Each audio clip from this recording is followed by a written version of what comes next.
بسم اللہ الرحمن الرحیم۔ اللہ تبارک و تعالیٰ کے پاکیزہ نام سے آغاز کرتے ہیں جو بہت مہربان نہایت رحم والا ہے۔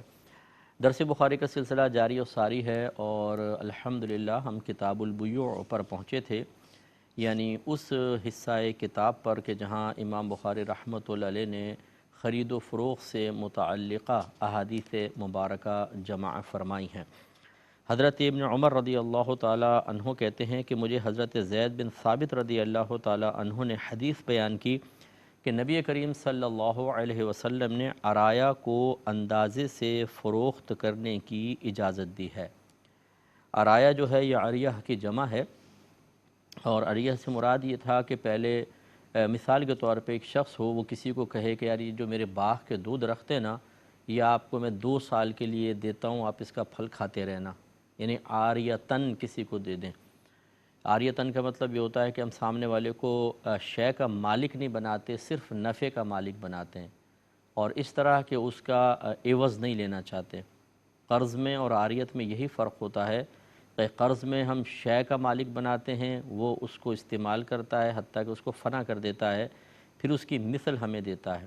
اور عاریت کے اندر ہم شے دیتے ہیں، اسے شے کا مالک نہیں بناتے، صرف نفعوں کا مالک بناتے ہیں۔ جیسے میں کسی کو اسکوٹر دے دوں اور میں کہوں کہ آپ اس کو 6 مہینے تک چلا لیں، پھر میرا اسکوٹر مجھے دے دیجیے گا، تو میں نے ذات حوالے تو کی لیکن سامنے والے کو اس کا مالک نہیں بنایا، اس کے نفعوں کے استعمال کی اجازت دی۔ اسی طریقے سے یہ مسئلہ ہے کہ 2 سال کے لیے درخت دیے اور اس کہا کہ یہ آپ اس کے پھل کھاتے رہیے گا۔ اب مثال کے طور پہ وہ کھجور کے درخت ہیں، اب وعدہ تو کر لیا لیکن پھر اچانک کوئی ایسی صورتحال آئی کہ یہ درخت اس کے نہیں دے سکتا تھا اس کو، تو اس نے اندازہ کیا اس درخت پہ کتنے تازہ پھل ہوں گے، ان کا اندازہ کر کے یہ ویسے ہی اس کو کچھ پھل دے دے اور کہے بھئی یہ درخت چھوڑ دو اور یہ پھل لے جاؤ۔ تو یہ جو ہیں یہ نبی کریم صلی اللہ علیہ وسلم نے عرایا کو اندازے سے فروخت کرنے کی اجازت دی، گویا کہ اس کو پہلے آپ نے درخت کے ایک طریقے سے درخت کے پھلوں کا مالک بنا دیا، اب وہ گویا کہ اسی کے پھل تھے لیکن آپ نے اس کے بدلے میں اسے کچھ دے دیا، یہ فروخت۔ تو اس کو نبی کریم صلی اللہ علیہ وسلم نے جائز قرار دیا ہے۔ اگر آپ حقیقتاً دیکھیں تو وہ درخت بھی اسی شخص کے تھے دینے والے کے، اور پھل بھی اسی کے تھے، اس نے استعمال کی، ان کو کھانے وغیرہ کی اجازت دی تھی، لیکن پھر کسی وجہ سے روک کر یہ اس کے بدلے میں کچھ دے دے، اس کی گنجائش ہے حدیث کے مطابق۔ آگے باب قائم کیا ہے، باب بیع الشعیر بالشعیر، جاؤ کے عوض بیع، عوض میں بدلے میں بیع۔ 2100 نمبر حدیث پاک ہے۔ حضرت مالک بن اوس کہتے ہیں کہ وہ 100 دینار کی بیع صرف طلب کر رہے تھے۔ بیع صرف وہ بیع ہوتی ہے، بیع معنی خرید و فروخت، صرف کا مطلب کرنسی، سونا چاندی کی بیع ہو، یا جو ہمارے آج کے لیے جو بھی نوٹ وغیرہ کی بیع ہوتی ہے اس کو بیع صرف میں ہی شامل کیا جاتا ہے۔ حقیقتاً یہ سونا اور چاندی کی بیع ہوتی ہے، اس کو بیع صرف کہتے ہیں، یعنی جب سونا سونے کے بدلے میں، چاندی چاندی کے بدلے میں، یا چاندی کو سونے، سونے کو چاندی کے بدلے میں، یا پہلے دور میں جو سونے کے سکے تھے ان کو دینار کہتے تھے اور چاندی کے سکوں کو درہم کہا کرتے تھے، ان کی جو بیع ہوتی تھیں اس کو بیع صرف کہا جاتا تھا۔ تو حضرت مالک بن اوس کہتے ہیں کہ وہ 100 دینار کی بیع صرف طلب کر رہے تھے، تو مجھے حضرت طلحہ بن عبید اللہ نے بلایا، ہم کسی بات پر متفق ہو گئے، حتیٰ کہ انہوں نے مجھ سے سونے کے دینار لیے، وہ ان کو اپنے ہاتھوں میں الٹ پلٹ رہے تھے، پھر انہوں نے کہا کہ میں اس کا معاوضہ اس وقت دوں گا، یعنی اس کا بدلہ، یعنی انہوں نے خرید لیے ان سے، اور پھر کہا میں اس وقت دوں گا حتیٰ کہ میرا خازن مقام غابہ سے پہنچ جائے۔ حضرت عمر رضی اللہ تعالی عنہ ان کی یہ باتیں سن رہے تھے، انہوں نے کہا اللہ کی قسم تم ان سے بالکل جدا نہ ہونا حتیٰ کہ تم ان سے ان کا معاوضہ لے لو، یعنی جو بیچ رہے تھے ان کو کہا آپ ان سے بالکل جدا نہ ہونا جب تک کہ اپنے ان 100 دیناروں کا عوض نہ لے لو، یعنی ان کے خازن کو آنے دو، وہ اس کا بدلہ دے گا، وہ پھر لے کر تم جانا۔ اور وجہ کیا تھی یہ پہلے بھی آپ جانتے ہیں، آگے بھی وجہ بیان ہو رہی ہے، لیکن آپ پس منظر کو ذہن میں لائیں کہ جب سونے کی سونے کے بدلے میں بیع ہو یا چاندی کی چاندی کے بدلے میں بیع ہو، ہم جنس کی ہو، تو 2 صورتوں میں سودا جائز ہوتا ہے۔ ایک یہ کہ دونوں نقد ہوں، ادھار نہ ہوں، اور دونوں کے وزن میں برابری ہونی چاہیے، 4 تولہ یہاں سونا تو 4 تولہ سونا یہاں، 4 تولہ چاندی تو 4 تولہ چاندی، اور اگر جنس تبدیل ہو جائے کہ ادھر سونا ادھر چاندی ہو تو پھر کمی بیشی تو جائز ہے۔ مثلا سونا کافی زیادہ وزن کا ہے اور کم وزن کا ہے، چاندی کافی زیادہ وزن کی ہے، چل جائے گا، لیکن اس میں بھی ادھار منع ہے۔ تو حضرت عمر فاروق رضی اللہ تعالی عنہ کا ان کو روکنا کس وجہ سے تھا کہ آپ یہ کہنا چاہ رہے تھے کہ تم نے چونکہ سونا دیا ہے 100 دینار تو اسی مجلس میں اس کا عوض لے کر جاؤ، ورنہ ایک نقد ہو جاتا، دوسرا ادھار ہو جاتا، اور یہ جو بیع صرف ہوتی ہے یعنی سونا چاندی کی بیع آپس میں جب ہم کر رہے ہوتے ہیں تو ادھار منع ہوتی ہے۔ تو حضرت عمر فاروق رضی اللہ تعالی عنہ ان کی یہ باتیں سن رہے تھے، انہوں نے کہا اللہ کی قسم تم ان سے بالکل جدا نہ ہونا حتیٰ کہ تم ان سے ان کا معاوضہ لے لو۔ اور رسول اللہ صلی اللہ علیہ وسلم نے فرمایا ہے کہ سونے کی بیع سونے کے عوض سود ہے مگر جو نقد با نقد ہو، یعنی اگر نقد ہو تو جائز، ادھار ہو تو سود ہے۔ اور گندم کی بیع گندم کے عوض سود ہے مگر جو نقد با نقد ہو، اور جو کی بیع جو کے عوض سود ہے مگر جو نقد با نقد ہو، اور کھجور کی بیع کھجور کے عوض سود ہے مگر جو نقد با نقد ہو۔ یعنی خلاصہ کلام یہ ہے کہ یہ تو یہاں پہ 4 چیزوں کا ذکر ہے، ہم نے پہلے بھی آپ کو حدیث ذکر کی تھی، نبی کریم صلی اللہ علیہ وسلم نے 6 چیزوں کے بارے میں فرمایا، سونا، چاندی، کھجور، گندم، جو اور نمک، کہ ان کو اگر ان کے ہم جنس کے ساتھ لے یا دے رہے ہو تو نقد بنقد لو،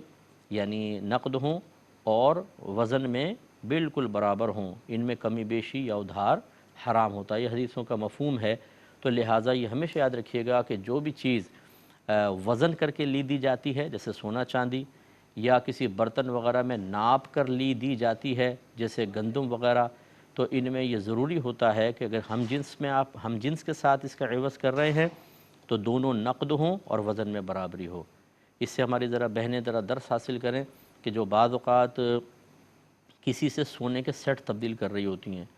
کہ بھئی یہ تمہارا پرانا سونے کا سیٹ ہے، یہ مجھے دے دو، یہ تم لے لو، یہ سیٹ تمہیں پسند آیا ہے، میں دبئی سے لائی تھی، تمہارا یہ پاکستانی سیٹ ہے، یہ مجھے دے دو، چلو تم یہ لے لو۔ جب اس طریقے سے آپ کریں گے تو یاد رکھیے کہ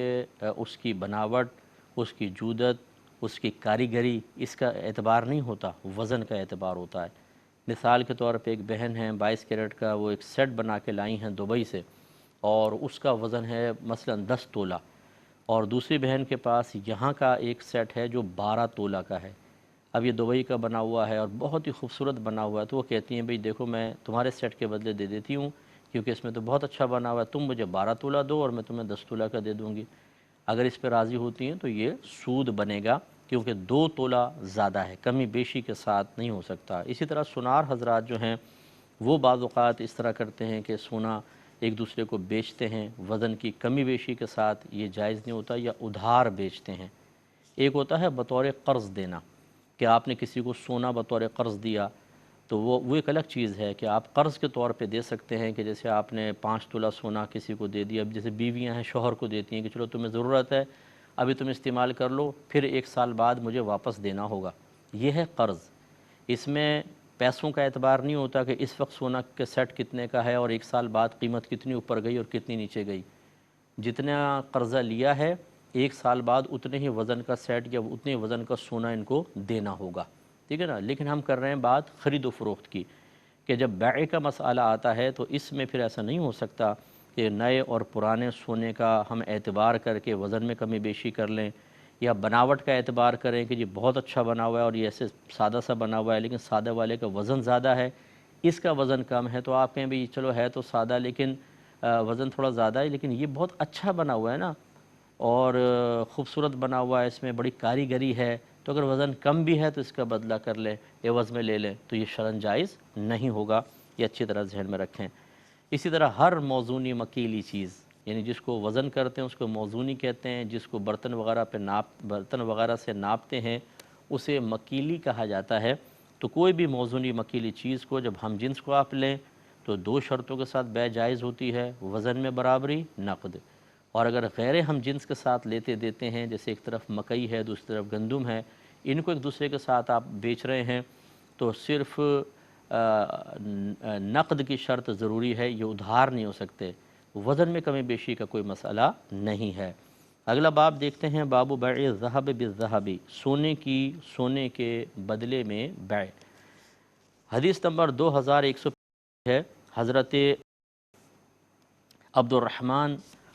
بن ابی بکرہ رضی اللہ تعالی عنہ نے حدیث بیان کی۔ انہوں نے بیان کیا کہ حضرت ابو بکرہ رضی اللہ تعالی عنہ نے کہا کہ رسول اللہ صلی اللہ علیہ وسلم نے فرمایا کہ سونے کو سونے کے بدلے فروخت نہ کرو مگر برابر برابر۔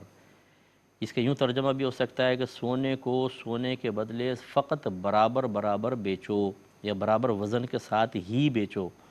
اور چاندی کو چاندی کے عوض فروخت نہ کرو مگر برابر برابر، اور سونے کو چاندی کے عوض اور چاندی کو سونے کے عوض جس طرح چاہو فروخت کرو۔ اچھا، جس طرح چاہو فروخت کرو کا مطلب کیا ہے؟ وہی وزن میں کمی بیشی ہو سکتی ہے، کیونکہ اوپر برابر برابر آ رہا ہے نا۔ تو غیر ہم جنس کا جب ذکر کیا تو فرمایا جیسے چاہے بیچو، تو مراد یہ ہے کہ وزن میں کمی بیشی کے ساتھ بھی بیچ سکتے ہیں۔ خلاصہ کلام یہ ہے، ہم جنس ہوں اور موزونی مکیلی ہیں تو نقد بیع ہوگی اور برابر ہونے چاہیے، وزن میں برابر۔ لیکن غیر ہم جنس کے ساتھ جب آپ کرتے ہیں تو ادھار جائز نہیں ہے، نقد ہونی چاہیے، لیکن وزن میں کمی بیشی بالکل جائز ہے۔ اگلا باب قائم کیا، بابو بیع الفضة بالفضة، چاندی کی چاندی کے بدلے میں خرید و فروخت۔ 2100 نمبر حدیث پاک ہے، حضرت عبداللہ بن عمر رضی اللہ تعالی عنہ حضرت ابو سعید نے بھی ان کی مثل حدیث بیان کی کہ رسول اللہ نبی کریم صلی اللہ علیہ وسلم سے روایت کرتے ہوئے، تو پس ان سے حضرت عبداللہ بن عمر نے ملاقات کی تو ان سے کہا کہ آپ رسول اللہ صلی اللہ علیہ وسلم سے یہ کیسی حدیث بیان کرتے ہیں؟ حضرت ابو سعید خدری رضی اللہ تعالیٰ عنہ نے کہا کہ صرف میں نے رسول اللہ یعنی صرف سے مراد وہی سونا چاندی وغیرہ کی بیع میں، کہتے ہیں میں نے رسول اللہ صلی اللہ علیہ وسلم کو فرماتے ہوئے سنا ہے کہ سونے کی بیع سونے کے عوض برابر برابر ہو اور چاندی کی بیع چاندی کے عوض برابر برابر ہو۔ لیکن اس سے معلوم ہوا حضرت عبداللہ بن عمر آ کے پوچھ رہے ہیں کہ آپ نبی کریم صلی اللہ علیہ وسلم سے بیع صرف کے بارے میں کیسی حدیث بیان کرتے ہیں؟ انہوں نے بیان کی، اس سے اہل علم کا ایک دوسرے کے پاس جا کر دینی معلومات حاصل کرنا یا تشفی حاصل کرنا، تصحیح کرنا، یہ اس کا ثبوت ملتا ہے۔ تو یہ کوئی مطلب بری بات نہیں ہوتی کہ میں اگر ایک عالم ہوں، میں مفتی ہوں، تو میں کسی اور مفتی صاحب سے مسئلہ معلوم کروں۔ تو بعض اوقات ایسا ہوتا ہے کہ جو متبعین ہوتے ہیں نا، وہ گلٹ فیل کرنے لگ جاتے ہیں کہ یار ہمارے استاد صاحب نے فلاں سے جا کے مسئلہ معلوم کیا، تو بھئی آپ کو کیا پرابلم ہے؟ پہلی بات یہ تو استاد کی عظمت ہے کہ وہ ایک عالم دین مفتی ہونے کے باوجود دوسرے مفتی صاحب سے معلوم کر رہے ہیں، اس میں کوئی شرم کی بات نہیں ہے۔ ہاں، خرابی اور زیادہ، یہ تو خراب چیز ہے، زیادہ خرابی یہ ہوتی ہے کہ میں ایک عالم اور مفتی ہوں اور میں ایک مسئلے کے بارے میں تذبذب میں ہوں، لیکن مجھے میری انانیت روک دے کہ یار میں فلاں کے پاس جا کے پوچھوں، اگر پوچھوں گا تو وہ لوگوں سے کہے گا بھی مفتی صاحب میرے پاس آئے تھے، مجھ سے معلوم کیا تھا، تو یہ تو بڑی بری بات ہوگی۔ تو یوں بعض اوقات یہ ہو سکتا ہے، مطلب میں نہیں کہہ رہا ہوں کہ ہوتا ہی ہے، لیکن ہو سکتا ہے بہرحال کہ ایک عالم دین دوسرے عالم دین سے پوچھنے میں ان وجوہات کی بنا پر جھجک محسوس کرتا رہے اور اپنے علم کو ناقص رکھے۔ حضرت امام اعظم ابو حنیفہ رضی اللہ تعالی عنہ کو کسی نے خواب میں دیکھا تو پوچھا کہ آپ کو اللہ تبارک و تعالی نے اتنا اعلیٰ مرتبہ ظاہراً کس سبب سے دیا؟ حقیقتاً تو اللہ ہی دیتا ہے، ظاہراً کس سبب سے دیا؟ تو آپ نے ارشاد فرمایا کہ دو باتوں کی وجہ سے۔ پہلا یہ کہ میں نے علم سیکھنے میں کبھی شرم محسوس نہیں کی، یعنی میں نے جہاں سے مجھے ملا میں نے علم سیکھا، اور دوسرا کبھی اس کو اپنے پاس نہیں رکھا بلکہ دوسروں کو سکھایا۔ بس یہ دو چیزیں ہر عالم دین کے لیے ایک زیور کسی حیثیت رکھتی ہیں کہ ہمیں کسی سے پوچھنے میں شرم نہیں کرنی چاہیے، اگر نہیں آتا کوئی بات نہیں ہے۔ اچھا فرض کر لیں کہ آپ نے اگر کسی سے پوچھا اور سامنے والا ایسا مل گیا، اس نے آپ پہ طنز کر دیا، آئے نا میرے پاس چل کر معلوم کیا نا، یا وہ آپ نے سنا کہ وہ دوسروں کو کہہ رہا ہے کہ بھئی وہ چل کر میرے پاس آیا تھا، اس نے مجھ سے مسئلہ معلوم کیا، یعنی اپنے آپ کو بڑا پیش کر رہے ہیں، پھر بھی کیا فرق پڑا؟ آپ کو فائدہ حاصل ہو گیا۔ اب اگر وہ اس کو کیش کر رہا ہے کوئی شخص اور سنا رہا ہے، فخر کر رہا ہے، تو اس کا مطلب ہے اس کے عمل میں اخلاص بظاہر نہیں ہے، یہ اس کا فخر کرنا آخرت میں اس کو پھنسوا دے گا، کیونکہ اللہ تبارک و تعالیٰ اسے کھڑا کر کے اگر پوچھے گا کہ تو نے یہ مسئلہ جو دوسرے عالم کو بتایا کس لیے بتایا تھا؟ میری رضا کی خاطر، یا اس لیے بتایا تھا تاکہ تو فخر کرے، اسے ذلیل و بے عزت کرے اور اس کے ذریعے لوگوں میں عزت حاصل کرے، اپنے مقام کو بلند کرنا اور مقام کا بلند ہونا ظاہر کرے، اس وجہ سے۔ اب اگر وہ جھوٹ بولے گا جیسے ایک حدیث میں ہے مسلم کی کہ اللہ تعالیٰ ایک شہید کو بلائے گا، ایک قاری صاحب کو، عالم کو بلائے گا، ایک سخی کو بلائے گا، تینوں کو نعمتیں یاد دلائے گا، پھر ان سے پوچھے گا تم نے میرے لیے کیا کیا؟ تو شہید کہے گا میں تیری خاطر لڑا حتیٰ کہ شہید ہو گیا، سخی کہے گا میں نے بہت پیسہ خرچ کیا تیری رضا کی خاطر، وہ قاری و عالم کہے گا میں نے علم سیکھا، قرآن پڑھا، دوسروں کو پڑھایا سکھایا تیری رضا کی خاطر۔ اللہ تعالیٰ تینوں سے بالترتیب فرمائے گا تم نے جھوٹ کہا، تم نے اس لیے شہید ہوا تاکہ لوگ تجھے شہید کہیں، تو نے اس لیے خرچ کیا تاکہ لوگ تجھے سخی کہیں، اور تو نے اس لیے علم سکھایا تاکہ لوگ تجھے عالم کہیں، اور یہ تو تمہیں کہہ دیا گیا، اور پھر ان کو منہ کے بل گھسیٹ کر جہنم میں پھینکا جائے گا۔ تو خلاصہ کلام یہ ہے کہ یہ ہمارے معاشرے میں کچھ مختلف صورتوں میں بیلنس آؤٹ ہو رہا ہوتا ہے، لیکن ہمیں بالکل شرم جھجک نہیں کرنی چاہیے۔ میں نے بعض اوقات اپنے سے بڑے اکابرین کو دیکھا ہے، وہ بعض اوقات فون کر کے اور بہت سے مسئلوں میں اپنے چھوٹوں کو مشورہ دینے کی سعادت بخشتے ہیں کہ بھئی آپ کا اس مسئلے میں کیا خیال ہے، اس طریقے سے، اور اس وقت پھر جو چھوٹے ہوتے ہیں ان کو بہت ہی مطلب خوشی ہوتی ہے کہ یہ واقعی بڑے کہلانے کے قابل ہیں، کہ بڑے ہونے کے باوجود، زیادہ علم رکھنے کے باوجود اتنی وسعت قلبی اور اتنی عاجزی کہ اس میں یہ گلٹ فیل نہیں کر رہے کہ ہم اپنے سے جونیئر سے مشورہ کر رہے ہیں۔ تو یہ ہوتا ہے بعض اوقات کہ بعض جونیئر بہت اچھے ماشاءاللہ محنتی ہوتے ہیں اور وہ ترقی کر کے علم پڑھ کر کافی اوپر تک آ جاتے ہیں، تو ان سے مشورہ کرنے میں کیا جاتا ہے۔ تو یہ تھوڑا سا میں نے آپ کو بتایا۔ اچھا، اب اس میں ایک اور میں آپ کو پہلو کی طرف اشارہ کرنا چاہتا ہوں۔ یہ تو علماء کا مسئلہ میں نے عرض کیا، زیادہ قباحت اور زیادہ برا یہ ہے کہ ایک انسان بالکل علم پڑھا ہوا نہ ہو، مسلمان گھرانے میں پیدا ہو گیا، نہ اس نے اپنے عقیدے کبھی کسی عالم دین سے یا کتابیں پڑھ کر باقاعدہ سمجھ کر سیکھے ہوں حوالوں کے ساتھ، نہ احکام شرعیہ عملیہ کا کچھ ٹھکانہ ہے اس کا، نماز دیکھ دیکھ کے سیکھ لی یا قاری صاحب سے سیکھی تھی 25 سال پہلے، اب پتہ نہیں کیا پڑھ رہا ہے بھول گیا۔ اسی طریقے سے دیگر مسائل، نہ خرید و فروخت کے مسائل آتے، نہ اجارے کے، نہ مداربت، نہ شرکت آتی ہے، نہ حقوق زوجین کا کچھ پتہ ہے۔ اسی طرح ظاہری باطنی صغیرہ کبیرہ گناہوں کی معرفت بالکل حاصل نہیں، کون سا گناہ ظاہری ہے، کون سا باطن، کی تعریف کیا، علامات کیا ہے، ان کی قباحتیں کیا ہیں، ان کو دور کرنے کا طریقہ کیا ہے، ان کا علاج کا طریقہ کیا ہے، اس علاج پر استقامت کا طریقہ کیا ہے، کچھ پتہ نہیں۔ لیکن کسی بھی دنیاوی منصب کی وجہ سے اگر افسر ہیں یا گھر کے بڑے ہیں، سرپرست ہیں، یا معذرت کے ساتھ مسجد کی کمیٹی میں ہیں، یا کوئی عہدہ ہے بہت بڑا، یا پیسہ ہے بہت زیادہ، تو وہ سمجھتے ہیں کہ شاید ان دنیاوی مناصب یا چیزوں کی وجہ سے ہم اب کسی سے کچھ پوچھنے سے بالکل ماورا ہو چکے ہیں، آزاد ہو چکے ہیں، اور ہم معلوم کریں تو وہ معلوم نہیں کرتے ہیں، بلکہ اپنی عقل دوڑاتے رہتے ہیں اور خرابی پیدا ہوتی ہے۔ ایک اور بھی طبقہ ہے جو اس سے بھی خراب ہے، انشاءاللہ اس کی نشاندہی کروں گا نیکسٹ پروگرام میں۔ وآخر دعوانا ان الحمدللہ رب العالمین۔